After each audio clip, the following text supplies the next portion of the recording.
एक महिला शिक्षिका स्कूल जाती है, आती है, जाती है। उसी दौरान उसकी नज़र पड़ती है एक ऐसे गाय की सेवा करने वाले लड़के पर, जिसे देखकर अक्सर उसके दिमाग में बहुत सारे प्रश्न उठते हैं और वह रोज़ाना उसको देखते हुए उससे प्यार कर बैठती है। लेकिन जब वह अपने प्यार का इज़हार करने जाती है, तो फिर होता है कुछ ऐसा जिसे जानकर आप लोग भी दंग रह जाएँगे। नमस्कार, आदाब, सत श्री अकाल दोस्तों। स्वागत है आपका हमारे यूट्यूब चैनल पे। दोस्तों, अभी तक आपने हमारे चैनल को सब्सक्राइब नहीं किया है तो इसे सब्सक्राइब कर लें और नोटिफिकेशन बेल को दबाना बिल्कुल ना भूलें। और एक छोटा सा लाइक तो बनता है भाई। और दोस्तों, अब मैं कहानी को शुरू करने जा रहा हूँ। ये कहानी ऐसी है कि बिहार में हाल ही में जो बीपीएससी की जो परीक्षा है, वो बहुत से युवक युवतियों ने पास करी है। और उन्हीं लोगों में से उन सबको सरकारी नौकरी मिली है।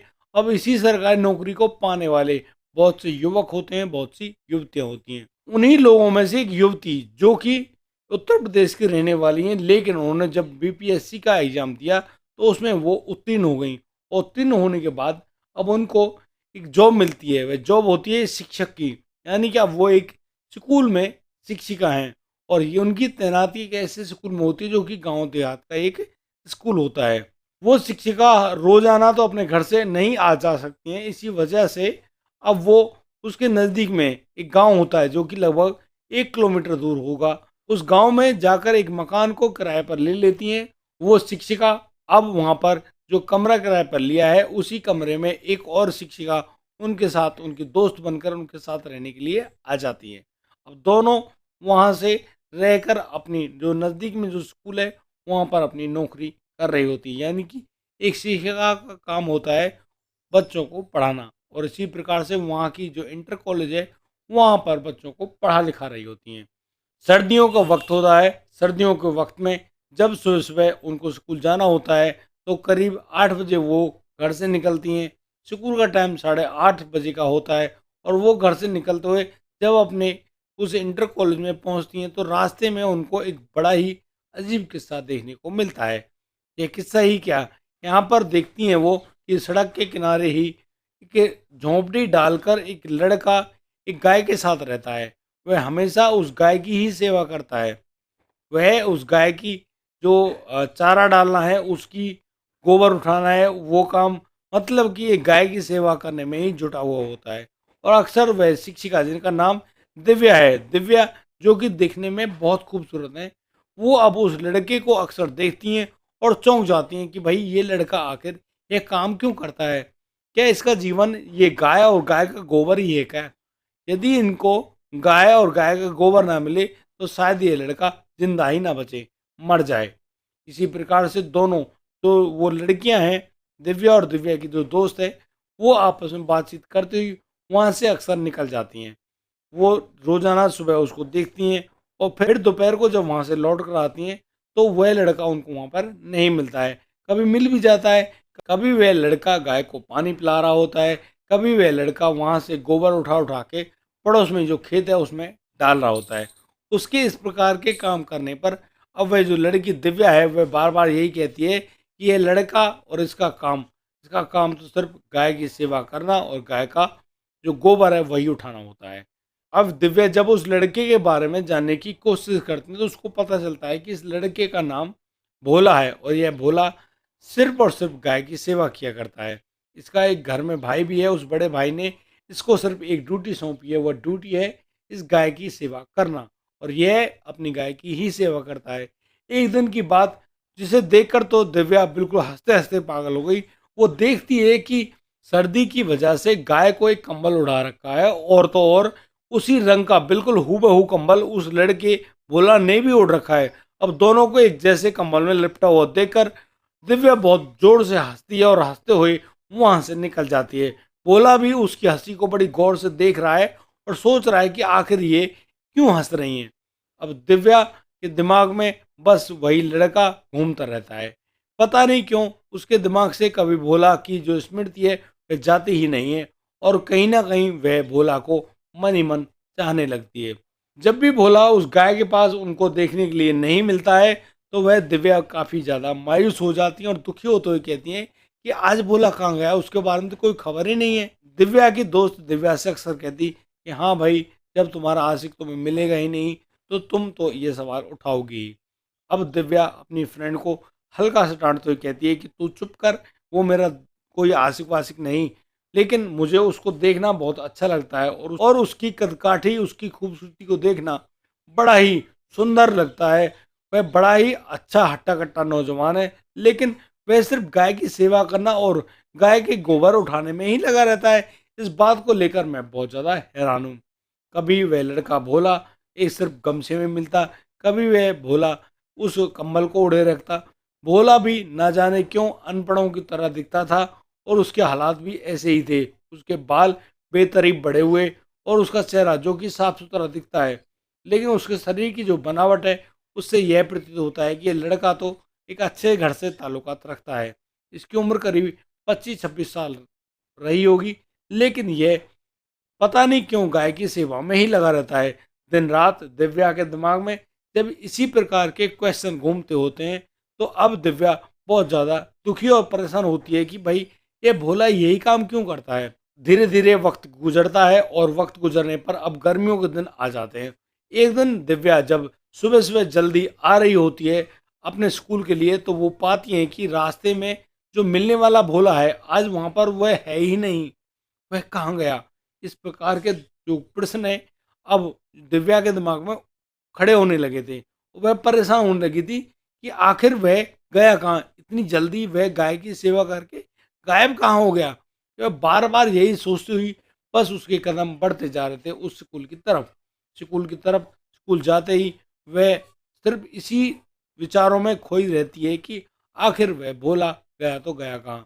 लेकिन जब पूरा दिन दिव्या का इसी प्रकार से इन विचारों में गुजर जाता है और जब दिव्या वापस लौटती है स्कूल से छुट्टी होने पर, तो वह यह जानकर, यह देखकर हैरान रह जाती है कि आज क्या हो गया भाई भोला को।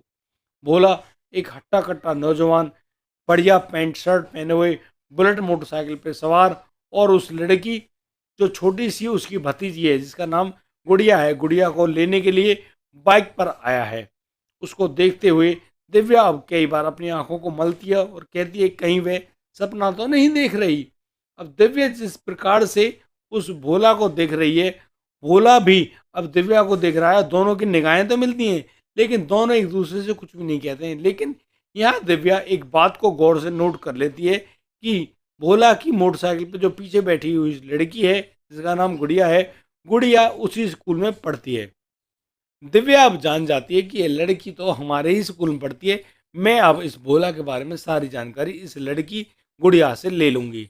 और बस यह सोचते हुए अब वह वहाँ से निकल जाती है और भोला भी अपनी मोटरसाइकिल लेकर उस गुड़िया को बिठाकर अपने घर की तरफ रवाना हो जाता है। अब अगले दिन जो दिव्या के दिमाग में जो कौतूहल का विषय बना हुआ था वह यह था कि भोला के बारे में जानकारी इकट्ठा करना। आखिर ये लड़का है कौन, कहाँ से आया है, किस प्रकार से रहता है, आखिर इसकी हालत ऐसे कैसे है। बहुत सारे प्रश्न थे भोला को लेकर। अब जैसे स्कूल पहुंचती है दिव्या, वह उस लड़की गुड़िया को बुलाकर लाती है उसकी क्लास से, और फिर वह जब उससे भोला के बारे में पूछती है तो वह छोटी सी गुड़िया उसको बताती है कि भोला उसके चाचा हैं। गुड़िया बताती है कि भोला उसके चाचा हैं और भोला दो भाई, उसके पिता और भोला दो भाई हैं और इन दोनों भाइयों की बड़ी अच्छी पटती है। लेकिन यहाँ उनके दादा और जो माँ है यानी कि जो बड़ी अम्मा है वो इस घर में मौजूद नहीं है, यानी कि दोनों की मृत्यु हो चुकी है। ये दोनों भाई बड़े प्यार से अब उस गांव में रहते हैं। उसकी माँ तो घर में है, लेकिन अभी तक हमने भोला चाचा की शादी नहीं करी है। इन बातों के बारे में जानकारी पाकर जो दिव्या है वह बहुत ज़्यादा खुश होती है कि अब हो ना हो उसको उसका भोला मिल ही जाएगा। भोला जो कि बड़ा ही शुद्ध और शालीन तरीके का दिखने वाला लड़का था, वह ना तो ज़्यादा किसी से बात करता ना हंसी ठिठोली। उसके दिमाग में तो पता नहीं क्या था। इस बात को लेकर दिव्या अक्सर परेशान रहती थी। और यह तो बड़ी ही रोचक बात थी कि भोला के पास कोई फ़ोन नहीं था। दिव्या ने कभी भी उसको फ़ोन पे बात करते हुए या फ़ोन में लगे हुए कभी नहीं देखा। जबकि आजकल की स्थिति तो ये है कि आदमी खाना खाने के बगैर तो रह सकता है, लेकिन बिना फ़ोन के नहीं रह सकता। अब दिव्या यह बात भी जान जाती है उसके पास कि उसके पास कोई फ़ोन है ही नहीं। दिव्या मनी मन उस लड़के भोला से बात करना चाहती है, लेकिन वो परेशान तो इसलिए है कि अब तो भोला के पास कोई फ़ोन ही नहीं है, वो आखिर बात करे तो कैसे करे। दिव्या जब अक्सर स्कूल जाती हैं तो उसी गांव के कुछ लड़के उस दिव्या पर बड़ी गंदी फब्तियां कसते थे और उसको भला बुरा कहते थे, और वो कहते थे कि भाई उनमें क्या कमी है, उनसे शादी कर लो, तुम तो दिखने में भी बड़ी अच्छी हो, जवान हो, सुंदर हो, और हम भी कोई छोटे मोटे घर के नहीं हैं, बड़े घर के बेटे हैं, और तुम्हें पाकर बहुत ज़्यादा खुश होंगे। लेकिन जो लड़की है दिव्या, वह मन ही मन उस भोला को चाहने लगती है। वह चाहती है कि बस उसको तो पति रूप में भोला ही मिले, भोला जैसा इंसान मिले जो बड़ा ही शुद्ध और शालीन है। लेकिन यहाँ पर जब दिव्या और भी ज़्यादा खोजबीन करती है उस भोला के बारे में, तो भोला के बारे में वह कुछ ज़्यादा नहीं जान पाती है। एक दिन दिव्या उस गुड़िया को बुलाती है और गुड़िया से उसका घर का पता पूछती है। अब छुट्टी के समय वह गुड़िया दिव्या को लेकर सीधे पहुंच जाती है अपने घर पर, और अपने घर जाकर वह अपनी माँ से अपनी टीचर दिव्या को मिलवाती है। अब दिव्या को वहाँ बड़े ढंग से बिठाया जाता है, पानी, ठंडा, चाय, मतलब कि उस टीचर दिव्या का बड़ा ज़बरदस्त स्वागत करती हैं गुड़िया की माँ, और अब उससे वो बातचीत करने में बिजी हो जाती हैं। अब यहाँ पर जो दिव्या है वह पूछती हैं कि तुम्हारा एक देवर है जिसका नाम भोला है, वह भोला कौन है। अब भोला का नाम सुनते ही उसकी भाभी तो बस शुरू हो जाती है। वह इस बार बार यही कहती है कि भाई भोला बड़ा निकम्मा है, उसने तो हमारे सपने तोड़ दिए, हमने तो बहुत कुछ सोचा था भोला के बारे में, उसको कॉलेज में पढ़ाना, मोटरसाइकिल दिलाई थी बुलेट, लेकिन यह लड़का इसने हमारी नाक कटवा दी, यह कहीं का नहीं रहा। अब दिव्या इन बातों को जब सुनती है तो परेशान हो जाती है। वह अब भोला की भाभी से पूछती है आखिर इसने किया क्या था। तो यहाँ पर भोला की भाभी बताती हैं कि यह एक लड़की से बहुत प्यार किया करता था, उसका नाम सोनी था। अब वह सोनी के साथ उस प्यार में ऐसा पड़ गया कि बस अब वह उठता भी सोनी के नाम लेकर और सोता भी सोनी के नाम लेकर। सोनी ने पता नहीं उस पर कैसा जादू चलाया था कि वह तो सिर्फ सोनी सोनी सोनी का गुणगान ही करता रहता था। अक्सर वह मुझसे कहता था कि मैं शादी करूंगा तो सिर्फ सोनी से करूंगा, सोनी जैसी लड़की तुमको नहीं मिलेगी। सोनी एक बड़े ऊंचे घर की लड़की थी, काफ़ी पैसे वाले वो थे, और सोनी एक दिन उस लड़के जिसका नाम भोला है उससे कहती है कि मुझे तुमसे शादी करनी है। अब शादी तो हम ऐसे नहीं कर पाएंगे कि तुम्हारे परिवार में मेरा परिवार ये रिश्ता कभी तय ही नहीं करेगा, तो हम लोग जो शादी करते हैं वो भाग कर करते हैं। अब जो लड़का है भोला, वह इस बात को मान जाता है। अब जिस दिन वह सोनी उसको भागने के लिए कह रही थी उससे एक दिन पहले अब उस भोला को एक खास जानकारी प्राप्त होती है। वह जानकारी कुछ इस प्रकार होती है कि इस लड़की सोनी का तो कोई और भी बॉयफ्रेंड है, और यह उसको ही प्यार करती है। उसने तो भोला को सिर्फ मोहरा बनाया है। इस बात को लेकर जो भोला है वह बहुत ज़्यादा परेशान होता है, दुखी होता है। अब वह करे तो करे क्या भाई, अब वो फंस गया तो फंस गया। लेकिन जिस दिन जिस तारीख पर जो लड़की भागना चाह रही थी, उस लड़की के बुलाने पर भोला नहीं जाता है, और अब वह अपने घर पर ही रहता है। लेकिन वह भागने वाली लड़की जिसका नाम सोनी था, सोनी एक बहुत ही बड़ा षड्यंत्र रच जाती है। वह अब घर से तो भाग जाती है, लेकिन भागने से पूर्व वह हर जगह उस लड़के भोला का नंबर लिख कर जाती है। सोनी के परिजन जब सोनी की तलाश करते हुए उसके इधर उधर ढूंढ रहे थे, तब उन लोगों को सोनी का वह कमरा मिला। उस कमरे में वह नंबर मिला जो नंबर था भोला का। अब वो लोग भोला के नंबर को पुलिस स्टेशन में दे देते हैं, और अब भोला को गिरफ्तार होना पड़ता है, और भोला अब सोनी को गायब करने के जुर्म में जेल चला जाता है। भोला जब जेल में होता है तो उसको वहाँ रहते रहते करीब 6 महीने गुजर जाते हैं, लेकिन भोला को असली अपराधी घोषित नहीं किया जाता है, वह बच जाता है।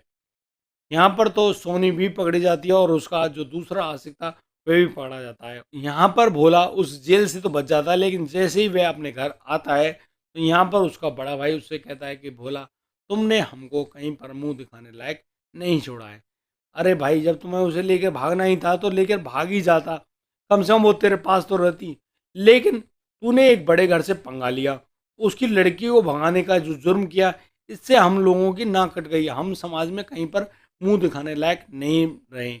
अब तुम्हारे पढ़ा वढ़ाई तो हो गई, अब आगे पढ़ना नहीं है, और अब ये लोग गाए और गाय की सेवा करो और गांव से दूर रहो। गांव में तुम्हारा कोई ताल्लुकात नहीं है, तुम्हें सिर्फ गाय की सेवा करनी है और कुछ भी नहीं। बाकी पूरे परिवार को मैं चला लूँगा। इस प्रकार की पूरी घटनाओं को जानने के बाद दिव्या अब लौट आती है उस घर से, और दिव्या बहुत ज़्यादा परेशान है, दुखी है। वह अब करे तो करे क्या। एक दिन जब दिव्या स्कूल जा रही होती हैं तो वह कुछ एक कागज़ पर लिख कर लाती हैं, और अब उस कागज़ को उस भोला को थमा तो देती हैं। कहती हैं कि भोला ये लो, इसको पढ़ लेना, मुझे पता चल गया तुम अनपढ़ नहीं पढ़े लिखे हो। अब जैसे ही भोला उस कागज़ को पढ़ता है तो उसकी आंखें फटी की फटी रह जाती हैं। आखिर उस कागज़ में ऐसा लिखा क्या था, ऐसे कौन से वर्ड थे जिनको देखकर वह भोला इतना हैरान और परेशान हो गया। इस पूरी घटना को जानने के लिए आपको देखना होगा हमारा अगला वीडियो, पार्ट नंबर 2। उसमें आप जानेंगे कि आखिर उस लेटर में लिखा क्या था और वह दिव्या उसको क्या लिख कर देना चाहती थी, और किस वजह से भोला की आंखें फटी की फटी रह गईं। आपको ये कहानी कैसी लगी, हमें कमेंट करके हमारे कमेंट बॉक्स में अवश्य बताइए।